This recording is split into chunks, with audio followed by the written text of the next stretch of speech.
Yesu ashimwe mwese, nongeye kubasuhuza muri iki gitondo, mbifuriza igitondo cyiza, mbifuriza icyumweru cyiza kuri mwese, mukurikiye kano kanya keza ko kwegera Imana.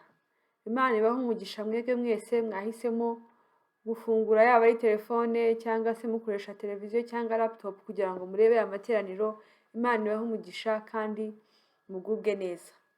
Tugiye gutangira rero nk'uko mubizi dusenga. Nyuma yo gusenga haza gukurikiraho umwanya mwiza wo guhimbaza Imana no kwiramya. Nyuma yaho turaza kumva ijambo ry'Imana nk'uko bisanzwe. Reka mbasabe twifate neza muri kano kanya, dushime Imana itwemereye kuba muri uyu mwanya. Mwami Yesu, turagushimye, tugushimiye kano kanya keza wongeye kuduha.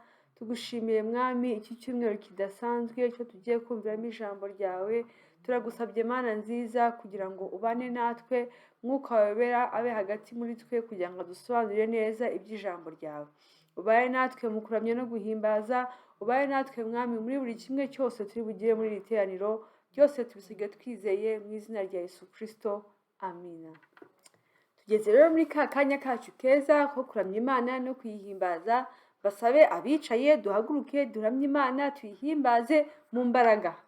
Imana ibahe umugisha, twinjire mu mwanya mwiza wo kuramya Imana no kuyihimbaza.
kanizere ko twaguwe neza mu kuramya Imana no guhimbaza, twari dufite n'abandi barimu bacu badufashije, ngira ngo uyu munsi mwabonye ko bidasanzwe, kanizere ko namwe aho mwari muri mwanyeganyeze muhimbaza Imana munayiramya.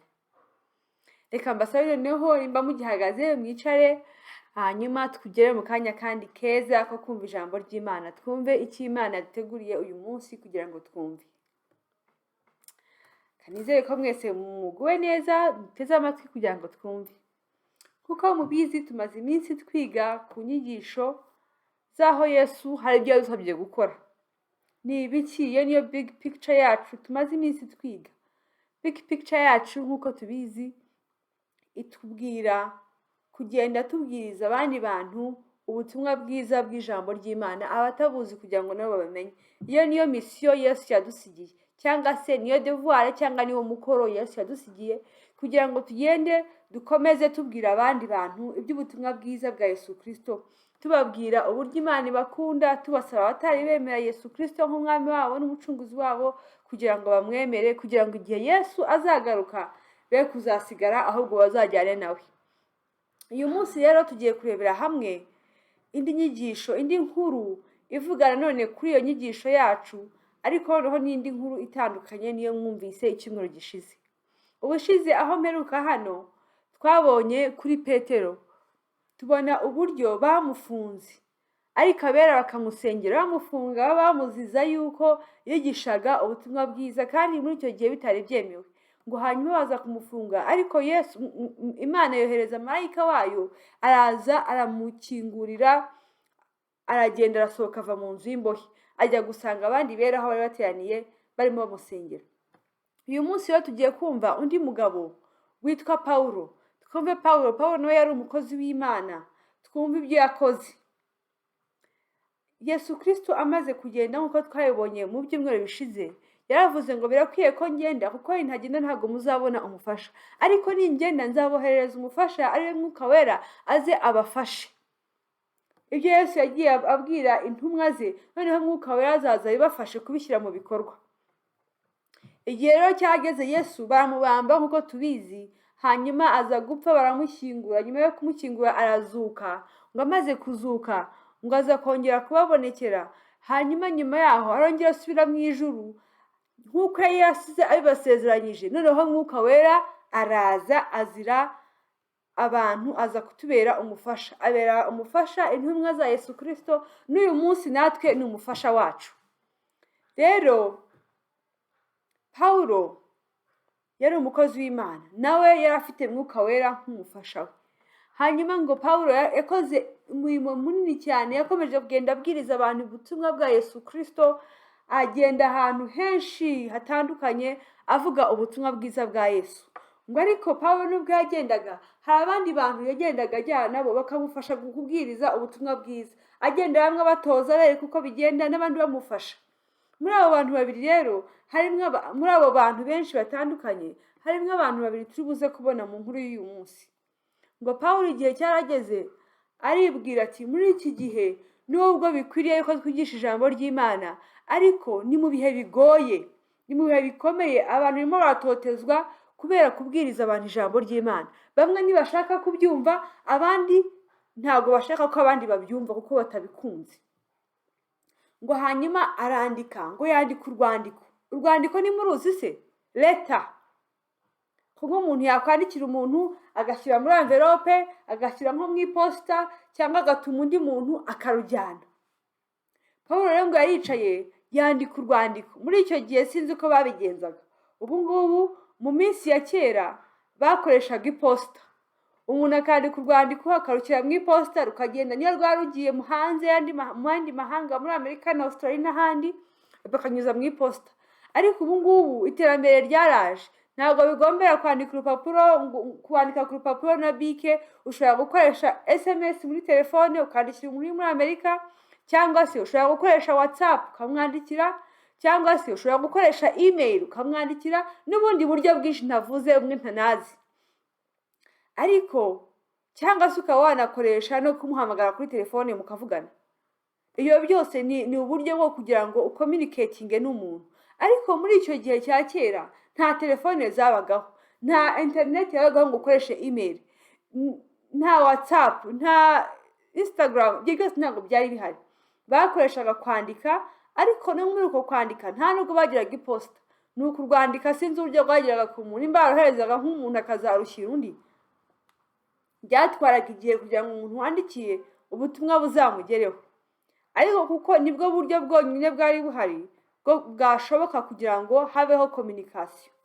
Pawulo rero ngo igihe kiragera afata urupapuro atangira kwandika. Bandikishaga wino muri icyo gihe, yandikira umuntu witwaga Timoteyo.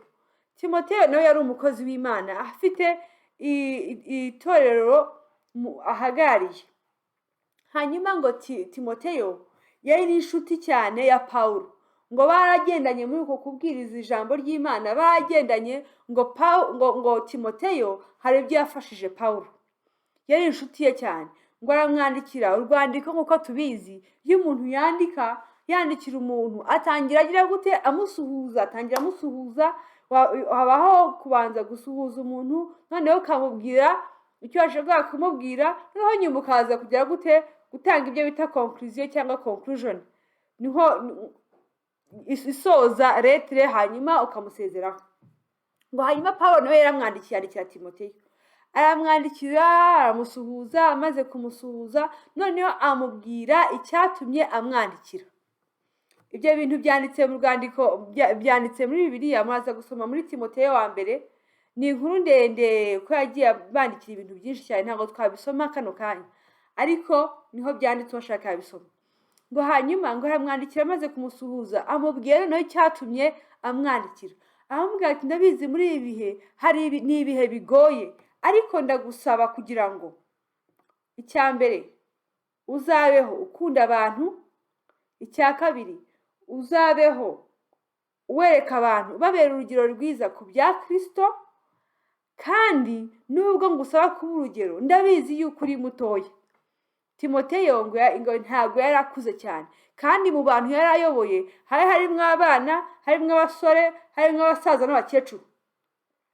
Ariko amwandikira amubwira ati, ntuterwe ubwoba nuko uri umwana, kuko Imana yaraguhamagaye, kandi hari umurimo munini yashyize muri wowe uzafashwa na Mwuka Wera kugira ngo ubashe kubigeza ku bantu. Rero ntukangwe nuko uri umwana. Nubwo uri umwana, ibyo Imana yaguhaye irabizi ko ufite ubushobozi, kandi izaguha Mwuka Wera kugira ngo agufashe. Ngo aramubwira ati, rero ukomeze kubwiriza abantu iby'ijambo ry'Imana, ukomeze kubabwira ibya Yesu. Nubwo abantu batabishaka, amatwi yabo muri iyi minsi hari ibindi ashaka kumva, hari ibindi ashaka kumenya. Ngo hari nubwo umuntu ngo avuga ibintu ashaka, ngo kandi abizi yuko atari ukuri, ariko agakomeza akabivuga ko ari byo ashaka, nyamara abizi neza mu bwenge bwe yuko ibyo arimo aravuga si ukuri. Arimo aravuga ibinyoma, ariko ari kubyinjoyinga, arumva ari byiza akwiye kubivuga.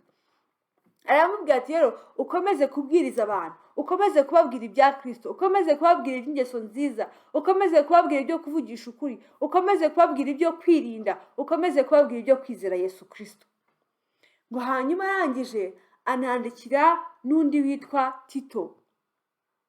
Tito ngo nawe yari umuyobozi w'itorero, ariko w'ikintu yakoraga, yatozaga abandi bayobozi bayobora amatorero.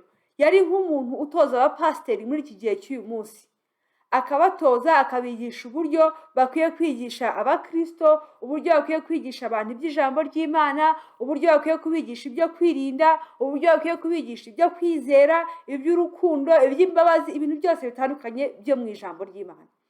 Ngo nawe aramwandikira aramubwira ngo akomeze nawe agire umwete, ye kumva acitse intege kubera igihe bari barimo cyo gutotezwa no kuba abantu badashaka kumva ibyo bintu, ahubwo akomeze kugira umwete wo kubwira abantu uburyo Imana ibakunda, uburyo Imana ikunda abanyabyaha, uburyo yabahaye umwana wayo Yesu Kristo kugira ngo bacungure, kugira ngo bamwizere, kandi uzamwizera yuko azahabwa ubugingo buhoraho ubwo Yesu Kristo azagaruka. Bakomeze babwirize abantu iby'ubutumwa bwiza bw'ijambo ry'Imana. Abo ni abantu babiri twumvise Pawulo yandikiye, ariko ndagira ngo uyu munsi ntago Pawulo ari we na Tito na Timoteyo, ntago ari bo bantu bonyine Imana yabwiye kugira ngo bakomeze bakwirakwiza ubutumwa bwiza bw'ijambo ry'Imana. Nanjye nawe n'abandi bose. Twese Imana yaduhaye inshingano yo kugira ngo dukomeze gukwirakwiza inkuru y'ijambo ry'Imana ku bandi batari bamenya Yesu. Uyu munsi ndimo ndabwira abana nibo bankurikiye n'iteraniro ry'abana, ariko ndagira ngo mbabwire mwabana mwe, ntimwumve muvuga ngo nta kibazo, ngewe ndi mutoya, nzatangira kwigisha iby'ijambo ry'Imana nimara kungana nka tica uri urimo kutwigisha muvuga jyewe. Oya, turabyumvise hano mu ijambo ry'Imana yuko Pawulo yandikiye Timoteyo akamubwira ati ndanabizi yuko uri mutoya, ariko ntugire ikibazo, ntutinye, Mwuka Wera hari kugufasha. Namwe mwabana mwe munkurikiye uyu munsi, ntago Imana ibasaba yuko mugenda muvuga ibintu byinshi cyane birenze. Bikeya muzi ku ijambo ry'Imana birahagije kugira ngo mutangire mubibwire bagenzi banyu, mutangire mubibwire abandi bana ku ishuri, mubabwire inkuru nziza ya Yesu Kristo, mubabaze nimba bazi Yesu, mubigishe, mubabwire muti ibi ngibi kirazira kubikora, ni bibi, ni bibi gutukana, ni bibi gusuzugura, ni bibi kwiba, ni bibi gukopera. Ibyo ntabwo Yesu abyemera, ntabwo ijambo ry'Imana ribyemera. Nk'abakristo, abantu bemeye Kristo, ntabwo dukwiye gukora ibi ngibi. Mubibwire abana batandukanye, aho muri ku ishuri, mwaba muri mu rugo, mwaba mwagiye muri fete ahantu runaka, mwaba mwatembereye. Ni byiza yuko mu biganiro tugira n'umwanya wo gusangiza abandi bantu ijambo ry'Imana. Iyo tugize akanya ko kuganira ku ijambo ry'Imana, tuba turimo gukomeza gukwirakwiza ijambo ry'Imana kugira ngo n'abatarizi barimenye. Ubu ngubu nta bundi buryo bw'abantu bamenyemo ijambo ry'Imana, ni ugukoresha muwaye zose zishoboka. Byaba ari ukubwira umuntu ijambo ry'Imana, byaba ari ukumwandikira ukamwandikira ijambo ry'Imana, byaba ari kuri interinete, byaba ari ku mateleviziyo, aho hose birashoboka. Ariko birakwiriye yuko muri iki gihe twongera tugashyiramo imbaraga zo kongera kubwira abantu benshi bo duhura nabo ibya Yesu Kristo. Nk'uko twabyumvise mu ijambo ry'Imana yuko mu gihe Pawulo yandikiraga Timoteyo na Tito ko byari bikomeye, abantu batashakaga kubyumva, abantu bari bahugiye mu bindi bintu byinshi bitandukanye, n'uyu munsi wa none niko bimeze. Uyu munsi abantu benshi bahugiye mu bintu bitandukanye, hahugiye mu iterambere ryazanye ibindi bintu byinshi cyane kuri interinete, ukabona abantu bahugiye kuri interinete, kuri WhatsApp, bari kwiganirira kuri Instagram, ariko bakibagirwa iby'ijambo ry'Imana. Kandi ibyo ntabwo biri ku bantu bakuru gusa, no ku bana. Umwana arava ku ishuri akumva ikintu cyaba cyiza ni uko yakwicara akirebera katuni, ugasanga katuni zose zifite mu mutwe. Yaba atari kuri televiziyo, yabona umuntu mukuru akambwira ati wandishe kuri telefone, agashaka kugira ngo arebe, ajye kuri telefone, yareba amafoto, yareba utuvideo kuri YouTube, yareba iki, ariko kumva n'ibyo bintu bishishikaje abantu muri iki gihe. Ariko nyamara ntabwo ari ibyo byonyine bikwiye kudushishikaza.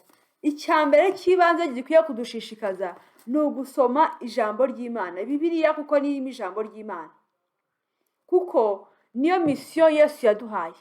Tugombye gusoma ibintu biri muri Bibiliya, tukabifata mu mutwe kugira ngo tugende tubisangiza n'abandi, tukamenya, tukagira information ku ijambo ry'Imana, kuruta kumenya amafilime yasohotse, kurutaho kumenya indirimbo zasohotse, katuni zasohotse, abastari bagezweho, abakinnyi b'umupira bagezweho. Ibyo ntabwo Imana izigera bitubaza, kuko Yesu ntabwo yasize abwiye abigishwa ngo muzarebe umupira, muzamenye abatsinze, muzakurikire ikoranabuhanga, mujye mumenya ngo uyu munsi yasohotse Instagram muyijyeho, mumenye ngo haje Twitter muyijyeho, mumenye ngo haje Facebook. Ibyo ntabwo Yesu yabidusabye, kuko ntabwo byari iby'umumaro, nta kamaro bifite ku bwami bw'Imana, nta kamaro bifite mu rugendo turimo tugenda rugana mu ijuru. Ibifite akamaro ni ukumenya ijambo ry'Imana no kubibwira abandi bantu badusurroundinze, abandi bantu badukikije, yaba abavandimwe bacu, yaba ari inshuti zacu. Birakwiye ko abo bantu bose bamenya ubutumwa bwiza bw'ijambo ry'Imana, kugira ngo umunsi tuzaba dusanze Yesu Kristo aje kutujyana, he kuzagira usigara kandi wari ufite amahirwe yo kuba wabimubwira. Tudatinze, kuko amasaha yacu yagiye tugana ku musozo, ndagira ngo dusome icyanditswe kimwe gishimangira neza yuko uwari umukoro Yesu Kristo yaduhaye gukora. Yabihaye abana, yabihaye abakuru, yabihaye abasaza n'abakecuru, yabihaye buri muntu wese ufite ubwenge usibye inyamaswa. Ariko umuntu wese ufite ubwenge, Yesu Kristo yamusabye yuko atanga ubutumwa bwiza. Ubumenye wese, ugize amahirwe yo kwakira Yesu Kristo, ugize amahirwe yo kwemera Yesu Kristo nk'umwami wacu n'umucunguzi wacu, akamenya iby'ijambo ry'Imana, bike byose yabazi, ni byiza ko abisangiza abandi. Nk'ukuntu uyu munsi umenya inkuru nziza y'ikintu cyiza cyabaye, ukirukanka ukajya kubibwira mugenzi wawe muturanye, cyangwa se ejo wajya ku ishuri ukabwira abantu uti ariko muzi ibyabaye, habaye ibi ngibi n'ibi ngibi n'ibi ngibi. Birakwiye rero ko ubu ngubu uzajya ujya mu nshuti zawe no mu banyeshuri bagenzi bawe ukababwira ibya Yesu Kristo. Reka dusome ijambo ry'Imana muri Matayo igice cya 28 umurongo wa 19 kugeza kwa 20.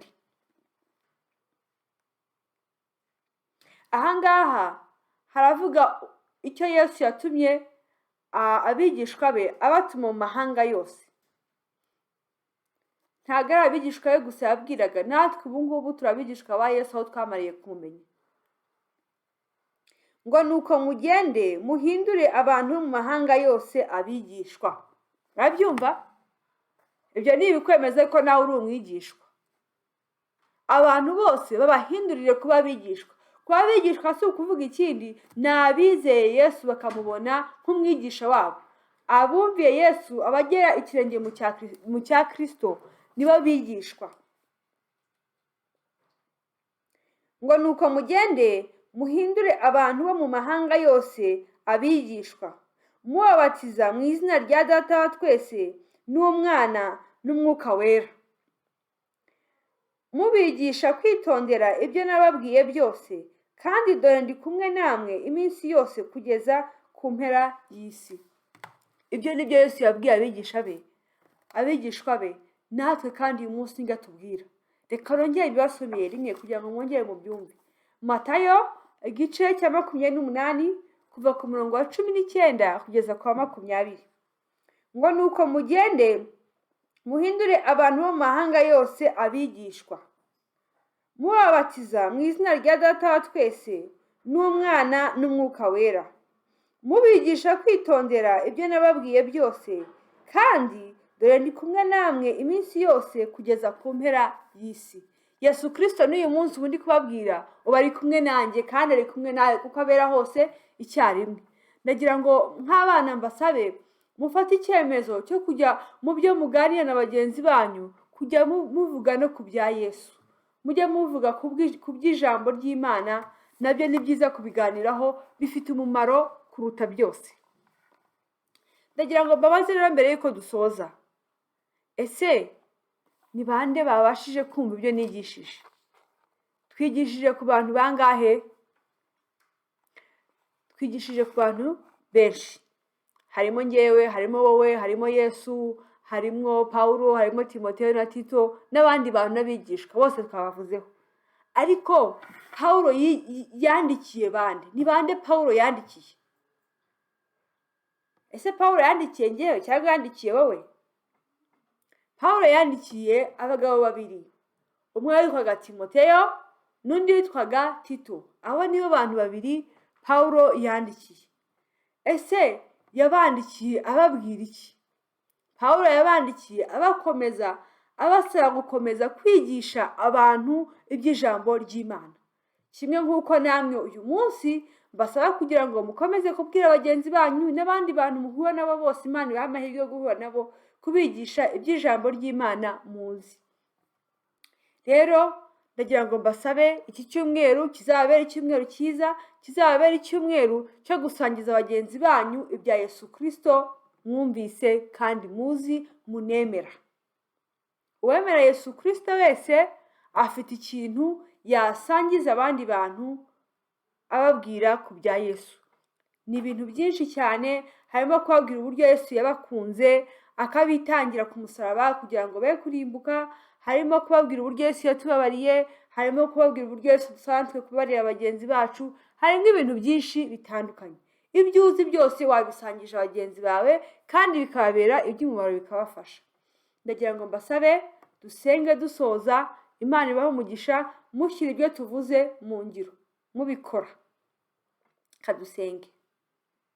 Mwami Yesu, turagushimye, tugushimiye uyu mwanya mwiza uduhaye wo kumva ijambo ryawe, tugushimiye uburyo wongeye kutwibutsa yuko dukwiye gusangiza inshuti zacu na bagenzi bacu n'imiryango yacu iby'ijambo ryawe twamenye. Ndakwinginze Mana nziza kugira ngo ushoboze abana bose bakurikiye iri jambo, ubashoboze kubasha gusangiza bagenzi babo iby'ijambo ryawe. Kandi Mwuka wawe wera turaguhamagaye kugira ngo ubaye natwe nk'uko Yesu yadusezeranyije yuko uzabana tukadushyigikira. Reka ushyigikire buri muntu wese uzashyira ibi bintu mu ngiro. Ukomeze kubana natwe, ubaye n'abana bose muri iki cyumweru, kibabere icyumweru cy'umugisha. Kandi Mwami Yesu turagusabye kugira ngo ukomeze kuturinda muri ibi bihe bitoroshye bya COVID. Reka amaraso yawe akomeze kutubaho nk'ikimenyetso, aturinde iki cyorezo mu izina rya Yesu. Mana yacu ukomeze kubana natwe, tuzongere guhura ku kindi cyumweru twese turi bazima kandi dufite amashimwe y'ibyo wadukoreye. Urakoze, tuguhaye icyubahiro mu izina rya Yesu Kristo. Amen. Imana ibahe umugisha mwese, mugire icyumweru cyiza kandi mukomeze kwirinda COVID kuko muri iki gihe yongeye kuba nyinshi. Ndasabye kugira ngo muyirinde, mukaraba mu ntoki, mwirinda gufata aho mubonye hose, mwirinda gusangira n'abandi bantu kugira ngo bibagendekere neza mwe kwandura. Imana ibahe umugisha, ndabakunda kandi mbifurije icyumweru cyiza.